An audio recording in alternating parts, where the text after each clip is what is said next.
Okay, DW Gaming here with a brief introduction of what's going to be happening in the next few games that I will upload to the channel. This is the new modifier, Lights Out. It's a modifier that I don't really find particularly interesting. I didn't find it interesting when it first dropped.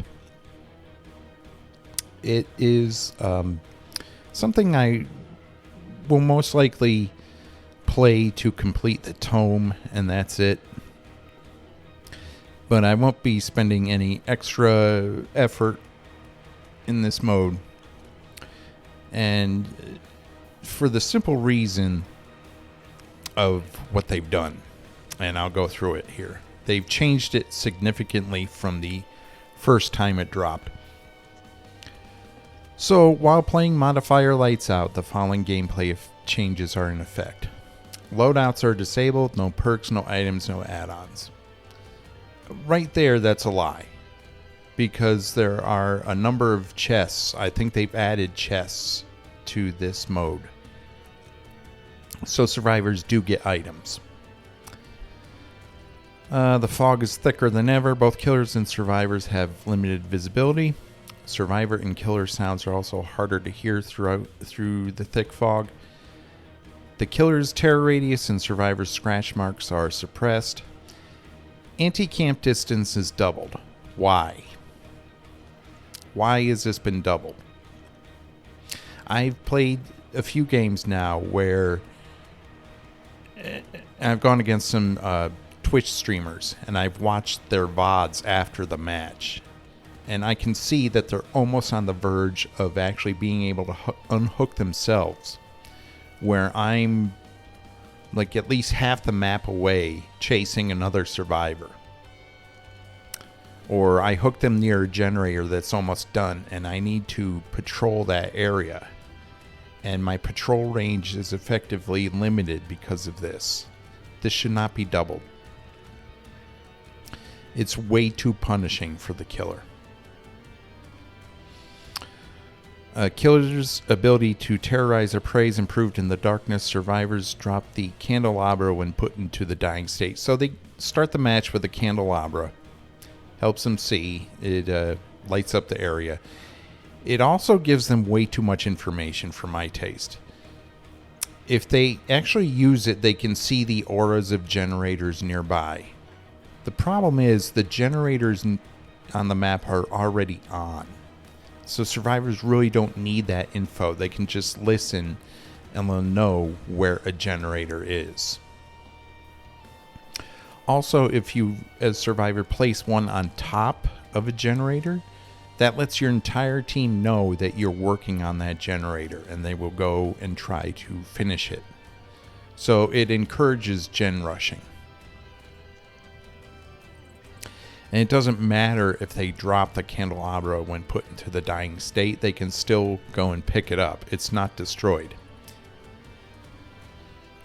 Now, these are my biggest problems besides the anti-camp distance being doubled. This is my biggest problem with this mode and why I haven't played it as much as I would have if this wasn't in this mode in the game. Survivor's determination rises as the fog descends. After being unhooked, endurance lasts for 60 seconds. So that's basically off the record. Yet they said no perks. That's a perk right there. So they get armor for a minute. That's basically off the record. And it's a perk. And it's given to them at base. Throughout the trial, 11 chests can be found with higher rarity loot, even though they said no items. So there are more chests with higher rarity loot. So these two statements right here, no perks, no items, are contradicted later in this statement right here. Generator counters in progress as well as survivor action indicators are hidden. So are the killer. Anything killer related is hidden. I think even if you use Wraith and use the Wailing Bell, it doesn't show the bar where the uncloaked progress is, which is extremely stupid. I haven't played Wraith in this mode, but I'm pretty sure it doesn't even show that. All generators start with 5% progress. There's no need for that. Since they're carrying around these candelabras, they don't need any progress on the gens in order to find them.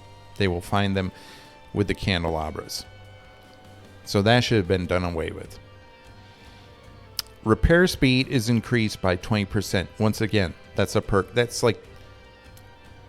a better version of Prove Thyself. Because Prove Thyself, you have to be on a generator with another survivor, and it's only 10%. Base repair speed is increased to 20%.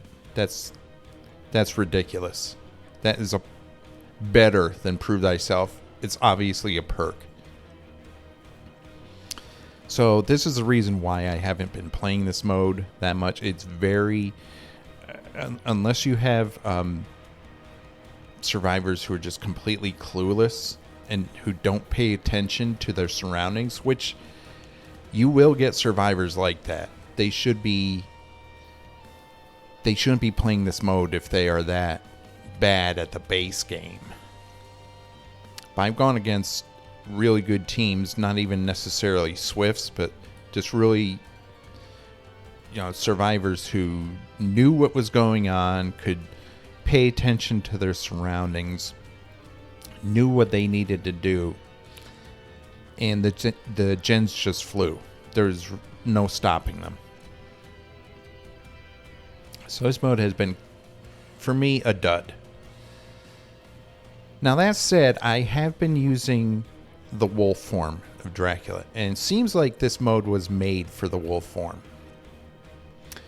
Now, I'll preface it by saying this. I was wrong about Dracula. I think he's my new main, because I have been having a lot of fun with Dracula as the wolf, and a lot of success as well. I know there's been talk around the community that wolf is bad. True Talent recently said that the wolf is trash, and I could not disagree more.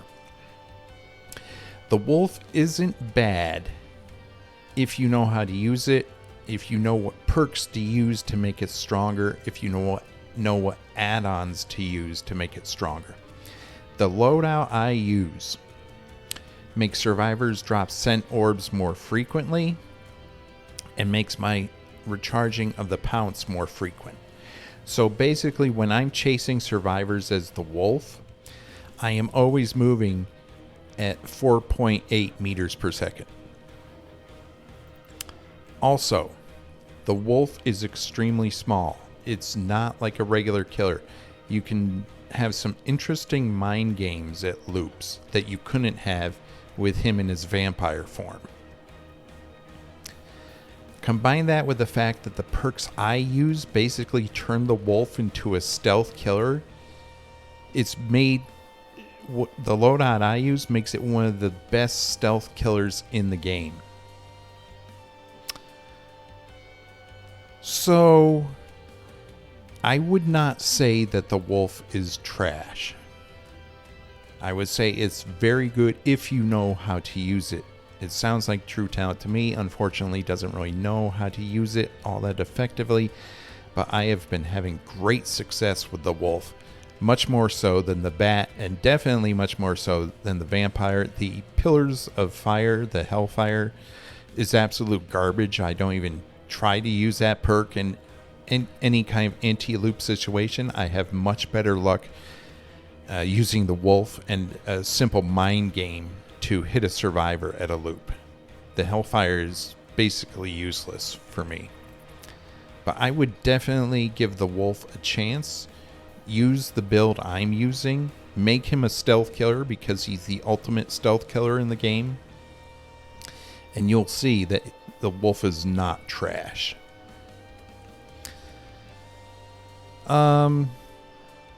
So that's it. Just for this brief introduction, basically they talk about the candelabra here. It's just some lights you can hold. They can be found in chests. You use them to make the area lighter.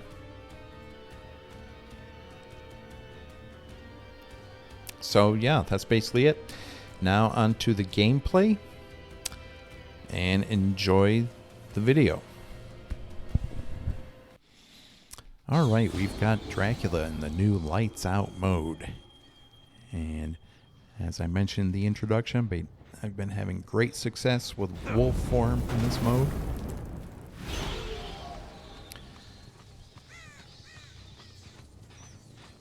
I like to start off by trying to kick as many of these generators as possible in order to make it a little more difficult for survivors to find them and to negate the progress that's already been made.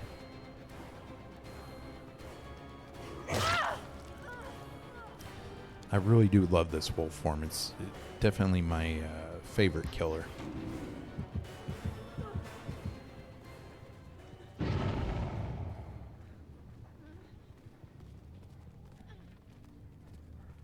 Not too sure where she's headed.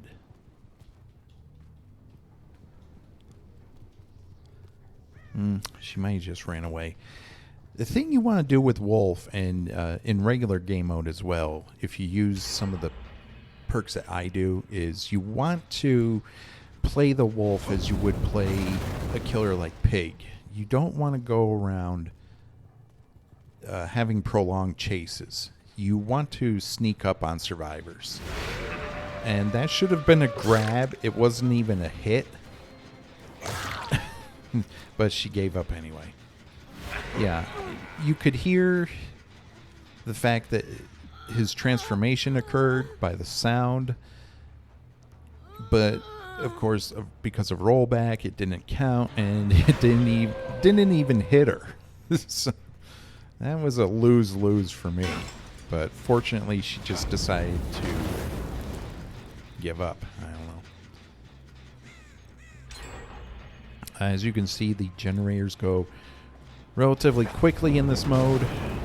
There's no reason to play nice if you want to stand a chance of winning.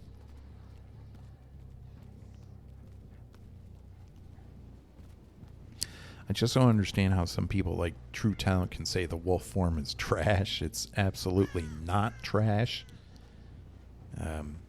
If you know how to play and know what to use to complement its base mechanics, it can be very strong. Like this mode right here, I mean, this mode is made for Wolf. But even in regular mode, I find that using Unforeseen and Plaything really makes the Wolf a lot stronger.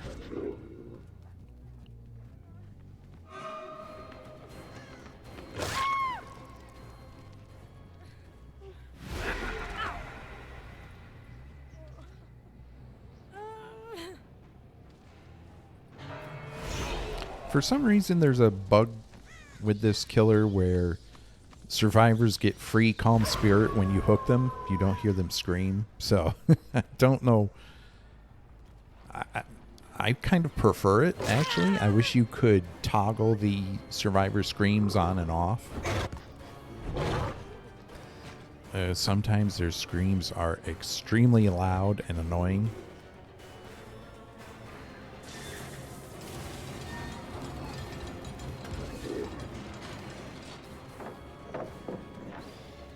That's kind of a safe loop with that pallet there. Yeah. I shouldn't really be chasing her anyway. Try and find that Ada. There she is. And they pumped out another one, so I think they have 2 left.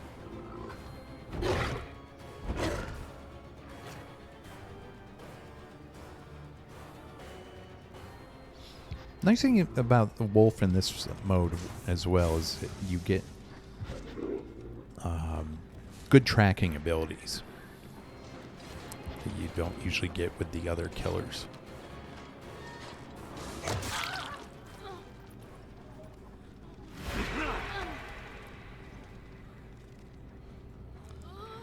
But my suggestion is to anyone who thinks wolf is trash, just try my build.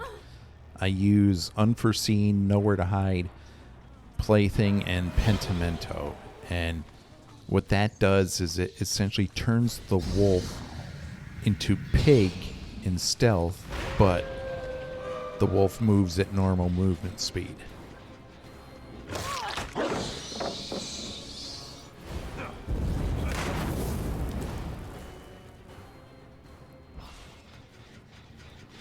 And what you want to do with that build is, I find, if you're chasing a survivor who's giving you a particularly hard time, I would go back and kick the nearest gen. Usually what happens then is that the survivor will hide, and they won't know that you can see them.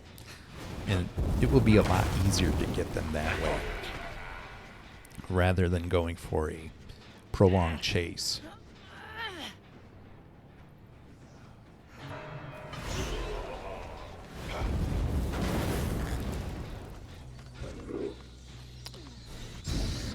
So I've hooked Ada, Kate, and Laura. So I want to find Ada. I think Ada's on Death Hook. And they have only 2 generators left.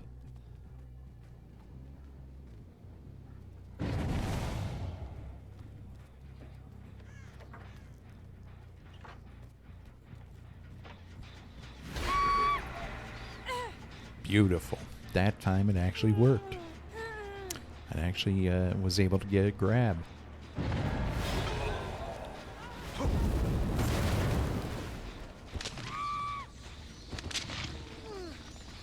Oh, she put it on the ground. That's smart. See, if they put the candelabras on the ground instead of on the generator, the killer can't destroy them. I guess the developers didn't think of that.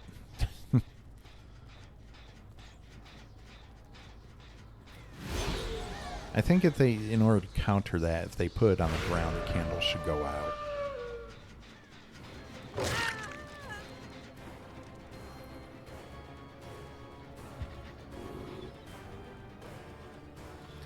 I don't really want to be chasing this person. I don't think she's been hooked.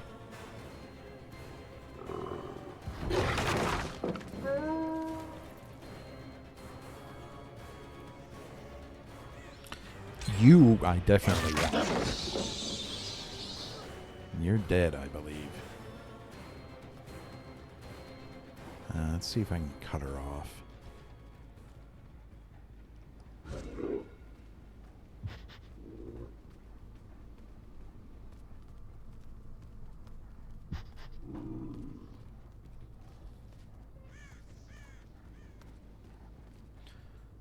Yeah, she went the complete opposite way. 3 of them are injured.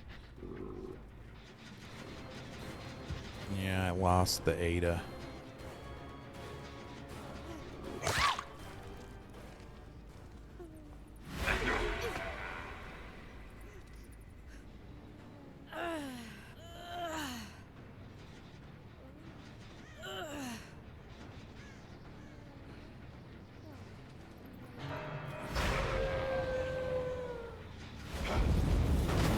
That's her first hook. That really doesn't help me at all. Looks like they're resetting.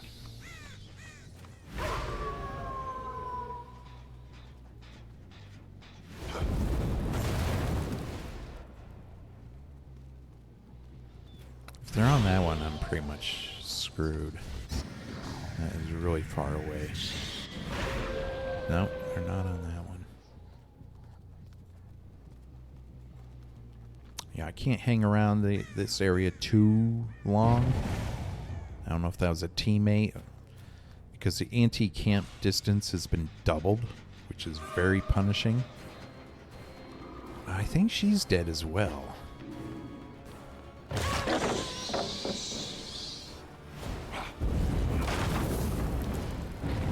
The more of them I can keep injured, the better.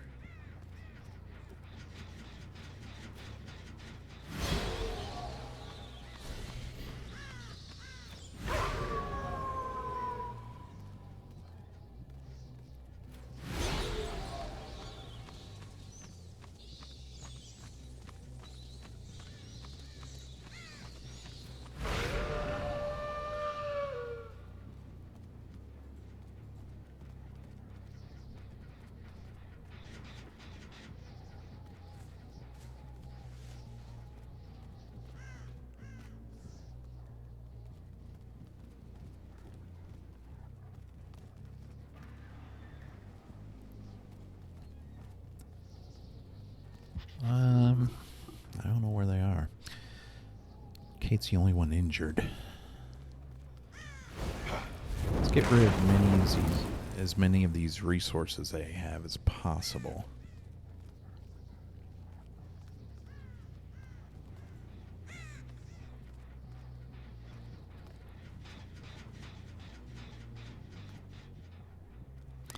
Yeah, I think the candle should go out if you place it on the ground. Okay, they're on this one. Completely unawares.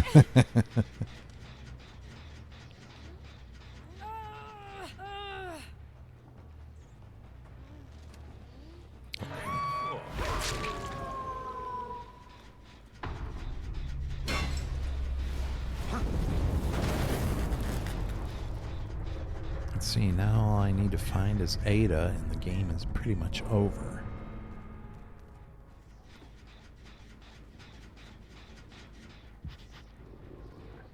Someone's here.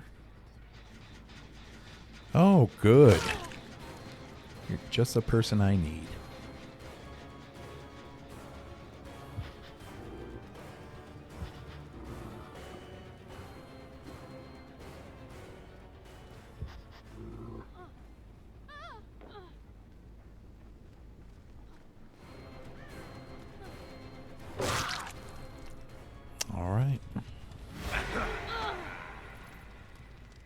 I'm going to have to put you in the basement. There are no hooks nearby.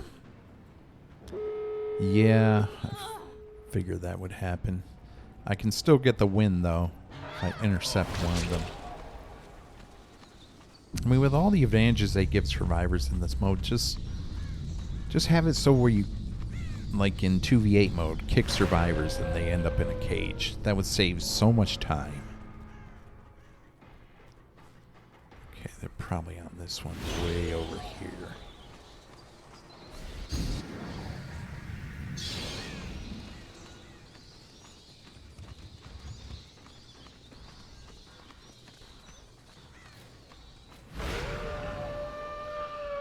No. Unless they're hiding.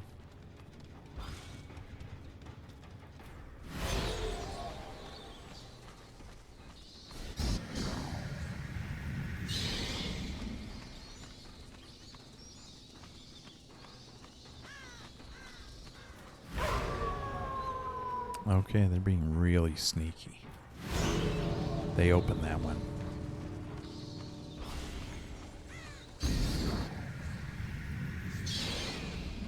Yeah, these exit gates are so bad. Is your friend here?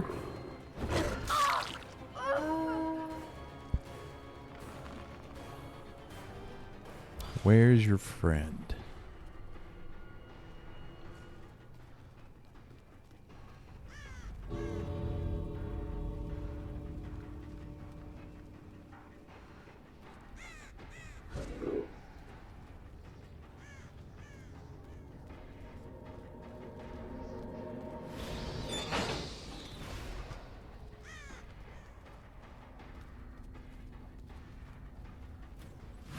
She got out.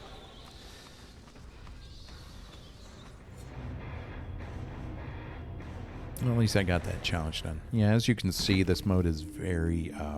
survivors know what they need to do. It's very heavily favored for Survivor.